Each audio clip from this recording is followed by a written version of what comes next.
Bem-vindo a mais um podcast de Saúde e Morte. O tema escolhido foi sinais vitais. A medida dos sinais vitais determinam a condição de saúde do paciente, demonstrando desempenho em atividades corporais indispensáveis à sobrevivência.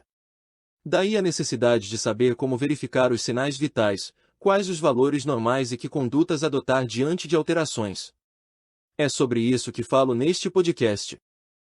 Os sinais vitais são: frequência cardíaca, frequência respiratória, pressão arterial, temperatura corporal. Eles descrevem a performance das funções corporais básicas, que podem ser influenciadas por uma série de doenças, anormalidades internas ou externas no nosso organismo.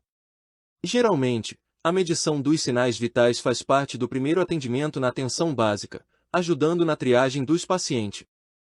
A frequência cardíaca, também conhecida como pulsação, descreve o número de batimentos por minuto realizados pelo coração. Como bomba natural, o músculo cardíaco precisa bater num ritmo regular e suficiente para impulsionar o sangue pelas artérias. Depois, o sangue leva oxigênio e nutrientes para todas as células do organismo. Num adulto jovem, o pulso ideal fica entre 50 e 100 batidas por minuto. Atletas idosos costumam ter a pulsação mais baixa, chegando a 40 batimentos sem que haja comprometimento ao bem-estar. Antes de um ano, os bebês registram até 160 batimentos, sem qualquer problema para a saúde. A frequência respiratória revela a quantidade de respirações completas em um minuto. Ela fica entre 12 e 20 movimentos respiratórios por minuto, num adulto saudável e com menos de 40 anos.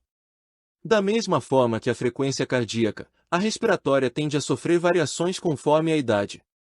Para se ter uma ideia, os valores normais de frequência respiratória para bebês menores de 1 ano ficam entre 30 e 60 movimentos. A pressão arterial força o sangue contra as paredes desses vasos sanguíneos. Esse é o conceito por trás da pressão arterial, medida sempre em duas partes, sistólica e diastólica.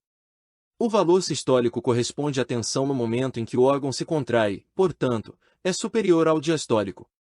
O valor obtido na diástole é mais baixo, pois se refere ao instante de relaxamento do músculo cardíaco, necessário para novamente se encher de sangue. Idealmente, os valores de pressão num paciente adulto ficam entre 120 por 80 mm de mercúrio, o famoso 12 por 8. A temperatura, medida por meio de um termômetro, demonstra o resultado entre ganho e perda de calor do corpo para o ambiente. O valor de referência é de 36,5 graus Celsius, para qualquer idade. No entanto, existe uma variação aceitável, que fica entre 36,1 e 37,2 graus Celsius. Valores abaixo de 35,1 graus Celsius caracterizam a hipotermia, enquanto aqueles acima de 37,8 graus Celsius correspondem à febre. Entenda a importância dos parâmetros de sinais vitais. Cada um dos sinais vitais mede funções fundamentais para a manutenção da vida.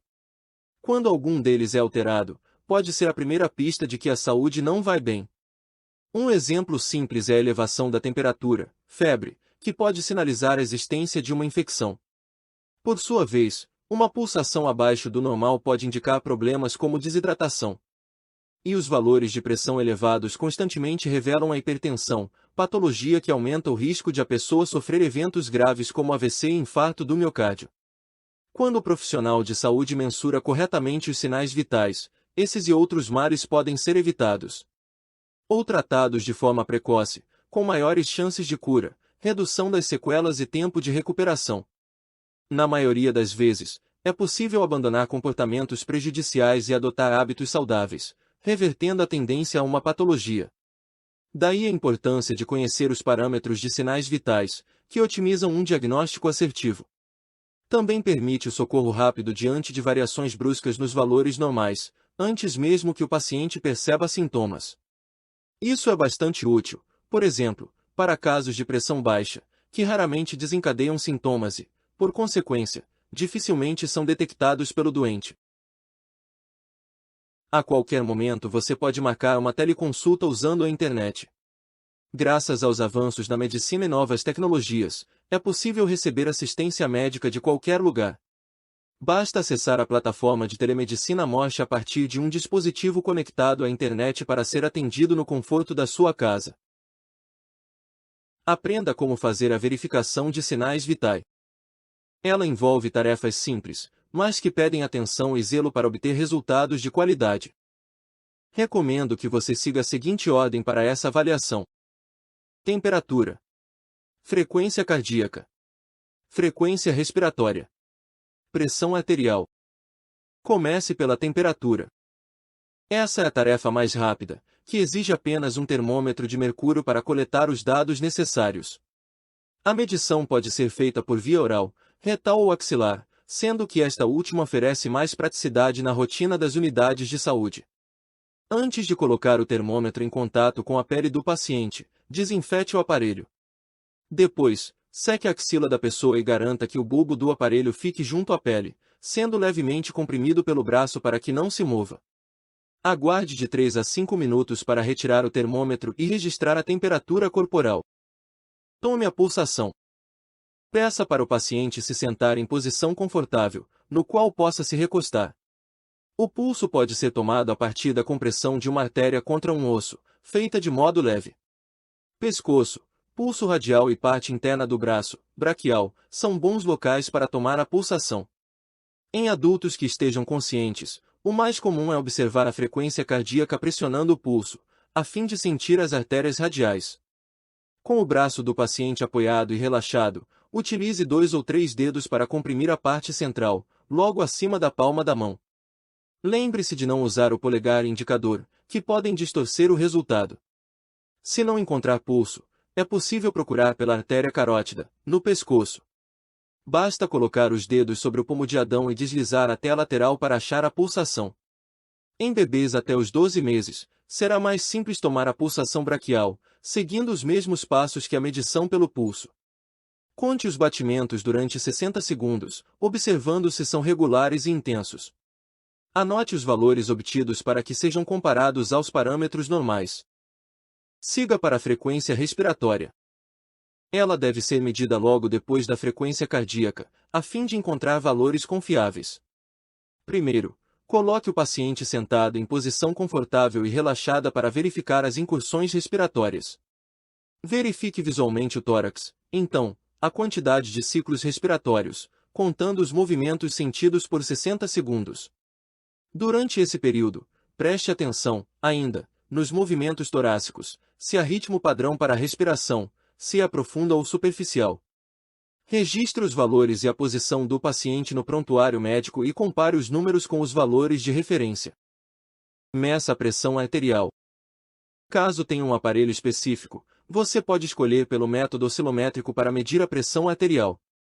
Se não tiver, siga o pequeno roteiro para registrar corretamente a pressão sistólica e diastólica, baseado neste manual do SUS. Certifique-se de que o paciente esteja tranquilo, pois o estresse e a ansiedade podem aumentar os valores reais. Na dúvida, peça que ele descanse por alguns minutos antes de realizar o procedimento. Localize a artéria braquial por palpação. Prenda o manguito firmemente cerca de 2 a 3 centímetros acima da fossa antecubital, centralizando a bolsa de borracha sobre a artéria braquial. Mantenha o braço do paciente na altura do coração. Palpe o pulso radial. Posicione o estetoscópio sobre a artéria braquial e infle o manguito até o desaparecimento do som. Faça a deflação com uma velocidade constante de 2 a 4 mm por segundo. Determine a pressão sistólica máxima no momento do aparecimento do primeiro som. Determine a pressão diastólica mínima no momento do desaparecimento do som. Registre os valores das pressões sistólica e diastólica, o braço em que foi feito o exame e o horário. A qualquer momento você pode marcar uma teleconsulta usando a internet e um celular. Graças aos avanços na medicina e novas tecnologias, é possível receber assistência médica de qualquer lugar. Basta acessar a plataforma de telemedicina Mosh para ser atendido no conforto da sua casa. Ouça agora o que altera os valores de sinais vitais. Nem sempre uma patologia é responsável por alterações nos valores normais para os sinais vitais. Há diversos fatores capazes de interferir nesses resultados, por isso, vale conversar com o paciente antes de iniciar as medições. Pergunte sobre exercícios físicos. É preciso esperar ao menos 30 minutos depois de se exercitar para medir os sinais vitais. A atividade física pode aumentar momentaneamente a temperatura, frequência cardíaca e respiratória. Idade. Existem variações normais de acordo com a faixa etária. Estresse. Pode elevar a temperatura, frequência cardíaca e respiratória. Banhos. Costumam interferir na temperatura. Ambiente. Há indivíduos que sofrem maior influência da temperatura ambiente, como os idosos. Medicamentos. Substâncias como a epinefrina aumentam a pulsação, enquanto os cronotrópicos digitálicos a diminuem. Sobre o que fazer na alteração em sinais vitais. A conduta adequada aos profissionais de enfermagem vai depender do estado clínico do paciente, se está internado ou sob tratamento. Em ambiente hospitalar, é essencial seguir as recomendações médicas e considerar as medições de sinais vitais anteriores para comparação. Em caso de desmaio, tontura, convulsão, falta de ar ou dor no peito, interrompa as medições e peça auxílio ao médico ou enfermeiro de plantão. O mesmo raciocínio vale para doentes com pulso irregular por mais de 1 minuto, ou febre muito alta e persistente.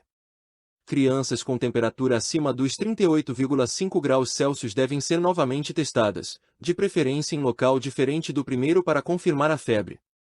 Se os movimentos respiratórios estiverem difíceis de contar, experimente fazer a ausculta dos pulmões, contar a quantidade de incursões por 30 segundos e multiplicar por 2. Caso considere necessário fazer uma nova medição para corroborar a primeira, aguarde alguns minutos e repita o procedimento. Telemedicina no monitoramento de sinais vitais. Embora a medição manual dos sinais vitais seja bastante útil, muitas vezes é preciso avançar na investigação de anormalidades. Nesse cenário, o médico costuma solicitar exames de apoio ao diagnóstico para detalhar os resultados, confirmar ou afastar uma suspeita clínica. Um exemplo é o diagnóstico da hipertensão, que se beneficia da realização da monitorização ambulatorial da pressão arterial. Esse exame faz medições regulares durante um período de 24 horas consecutivas, permitindo a confirmação da doença. Da mesma forma, o Holter-ECG mede a frequência cardíaca por pelo menos 24 horas, embasando o diagnóstico de males como as arritmias. Ambos os procedimentos têm os resultados otimizados com o suporte da telemedicina e laudos à distância. Basta realizar normalmente os exames e compartilhar os registros na plataforma Morse para receber o laudo online em minutos. O laudo médico é elaborado por especialistas na área do exame e assinado digitalmente para garantir a autenticidade. Se você gostou deste assunto, considere assinar nossas redes sociais e nosso podcast Morse no YouTube. Caso tenha algum assunto que deseja que eu comente no formato de podcast, basta mandar mensagem pelas nossas redes sociais. Fique atento para não perder os próximos episódios. Abraço e até breve.